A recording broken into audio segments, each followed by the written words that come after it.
How's it going, Brian? Good, how are you? Good. Let's do it. Brian, PJ Fleck was saying some nice things about you this week. What do you remember about him being a coach when you were a player, and just what's your relationship like with him? Yeah, PJ was great. I think take it back to early 2000s. He was great. He was a reference point at that point. I mean, he guy that played some good ball and been in different spots. So I was picking his brain. He was always available, and always with lots of passion, as he is now. And I feel like I learned a good deal from being around Coach Fleck, and I appreciate our relationship. To this day, when I see him, it feels like we're just picking up where we left off. So I appreciate that. But Brian, PJ mentioned that it's one of the best receivers that are impactful without the football. He was talking about that comes off the page when he watches Marvin Harrison Jr. I'm sorry, go ahead. Yeah, I mean, what do you think about that? Yeah, I mean, I think that's that's impactful. I mean, I think that you're gonna take 70 snaps. You're gonna, on a good day, you're gonna have 10, 12 maybe catches on a really good day. On an average day, you're gonna touch the ball 5, 6, 7 times. So, what are you doing when you don't have the ball, right? I mean, so I think I appreciate him saying that. I think the guys work hard at adding value when they don't have the ball in their hands. And I think not only Marvin, but the rest of the room, we feel great deally about that and helping the running backs. And when other guys have the ball, we're blocking for them, right? You've seen that a lot this year. So I appreciate that comes off the film. Yeah, and then Julian seems like, to that point, one of the best blockers, maybe on the team just in general. Has that been something that you've noticed this year, and how is he contributing without maybe some of those? Oh yeah, I mean, I think we've grown a lot in the perimeter blocking game. I think that we're pretty willing, but when push comes to shove and the point of attack, we had to do a better job of executing at times. But they've really bought in. They want to be. They've shown that, and it must continue. What's been the biggest growth you've seen from Carnell from going into the season to where he is right now? Well, I would say it's just the natural growth of a young athlete becoming a grown athlete, if you will. When you're young, the body of work is not there. And usually you need a lot of body of work to build trust. I would say he kind of defied that. He did a good job making corrections the first time he made a mistake. He tried to prevent a lot of mistakes, which he did a good job of. I can't speak highly enough about him. I think he's doing a great job. I would say that, he really was rolling through camp, through the offseason. He kind of got dinged up coming out of camp. And then, it took him probably until about the bye to kind of get healthy again.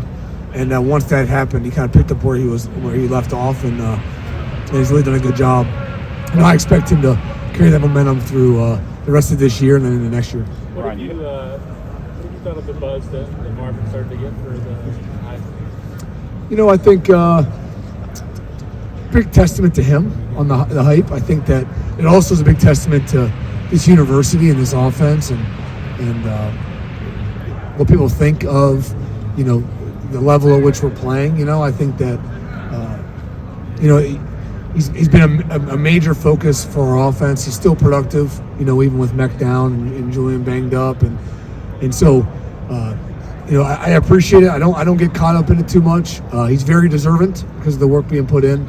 But I know, and I'll echo what he says, he's here to, win championships. And that's been our focus in our room. Just do you find, even the fact that this is not a position that ordinarily wins the award to quarterback, but I think only 4 receivers ever won the thing. Yeah. Is it cool to have one of your guys a part of that conversation? Yeah, it's really cool. I mean, you hope, at times that these awards aren't just stat awards. There's a lot that goes into things, and if it's just a stat award, they should just call it that. But if you're trying to find the best player in college football, obviously I'm biased, but he's the best player in college football. And if the Blitnikoff is looking for the best receiver in college football and not just stats, I can't turn down the stats. Sure you can. I mean, so it just depends on what you're looking for. And that's just the reality of the postseason awards you're talking about. But right now we're focused on this team, these championships that are coming up, and we got some major games on the horizon here. Brian, just in your experience, both as a player and now as a coach,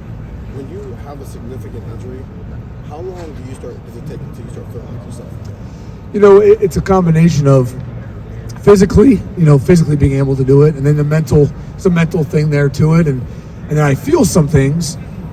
Do I give it weight? Do I ignore it? Like, is it trying to tell me something? There's such a mental conversation usually going on. At least I feel like there was, to make sure I wasn't, re-injuring it or exposing myself to more injury, which doesn't help the team either. I just want to help the team. So there's a large conversation that goes on in your head.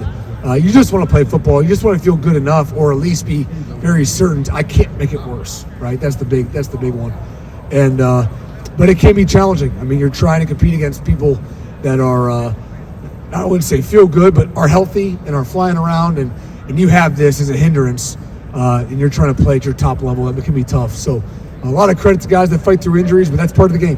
It's part of the game. How was Emeka, in your opinion, handling that? Because obviously he's been back for a couple of weeks. Yeah, I think Mek's a warrior. There's, I wouldn't, he could tell you where he feels, but, I think that whether he says, oh, I'm good, I'm 100%, I mean, the reality of it is you maybe feel good enough to play, which I appreciate, but you can't tell me, you feel as good as you did in January, right? So, I think he's battling, he always will, and it's a huge testament to him on the way he's been playing coming off that injury. Brian, as a guy who works a lot with receivers, what's your assessment of how Cade Stover's grown in that area, both in his route running and the after the catch? Yeah, I would say, I feel like, Cade has always had strong hands, and I think that at times he didn't reel in the ball in the past. He has consistently done that at a high level, which everyone knew he was capable of, but it's testament to him and Coach Bailey of getting the best out of the person, because that's all the athlete wants to do is play at their very best and do what they're capable of. And I feel like good coaches, great coaches, get the most out of their players, and that's really the good sign. At the end of the day, players make plays, not coaches. So players deserve all the credit, but as coaches, we just try to maximize what they're capable of. And if you're doing that, it's a lot of credit to the coach. But tons of credit to Cade. He was always capable, and he's doing that at a high level day in and day out. Brian, what do you like about that two running back set there with Chip and Xavier? I mean, Xavier obviously doubles a wide receiver too, but what do you like about that? Yeah, I mean, that package is very versatile. We can do a lot of things out of it. It's continuing to grow. We have a lot of plans for it, and the ability of those guys to do multiple things is a great asset for us. When you have something like that you guys have thought about, you have injuries, and maybe you can't run it when you want to. How frustrating is that, knowing it's sitting in the playbook, but maybe the guys aren't out there that you want to have in the game for those situations? As far as, the two back sets. Yeah. I mean, we can get them in the game whenever we want. So I think that it just comes down to game plan and what we feel like we're trying to take advantage of and what our plan of attack is. But it's always readily available. Brian, is there a memory you have of Marv in his time here that really stands out in the sense of showing off the growth he's made from when he got here as a freshman to where he's at now? It's funny when we pull up old film and just watch him as a freshman sometimes, you just hear Marv every now and then. I mean, he sees the difference.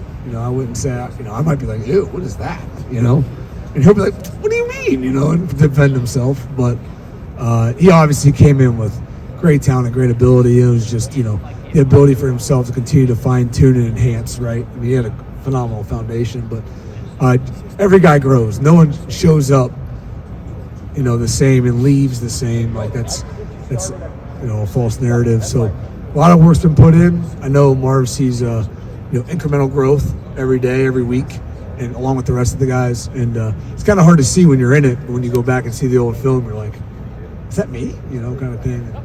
And so we've had some of those experiences when I was kind of in the room watching him, and he's watching himself, or he's watching Chris or Garrett. He's like, oh my gosh, that was Chris, and it's nothing against Chris, sorry. But it's always fun to look back at old film. Brian, I'm not sure. Last question for do you know if Julian is planning on walking on Saturday for senior day? Oh yeah, I mean, anyone that's capable of leading is going to walk. You don't want to be in a position and walk or don't walk and then decide to leave. So I'd rather you walk twice than never walk at all. And then your two seniors that are walking, Xavier, Julian, very different paths. What would you say about those two, just the paths that they were on? How much do you use those two? Widely different paths, but it's amazing, how much they're alike, how they've grown. I mean, the amount of things we asked Julian to do on the perimeter, and the amount of things he've asked Xavier to do in all facets of the team is pretty remarkable. And I know when there's in a big situation with a big spot, those are two guys that we're going to rely on at a high level. So that says the most about them and their family, the way he was raised and the amount of work they put in. Thank you. Yeah. Coach, thank you very much.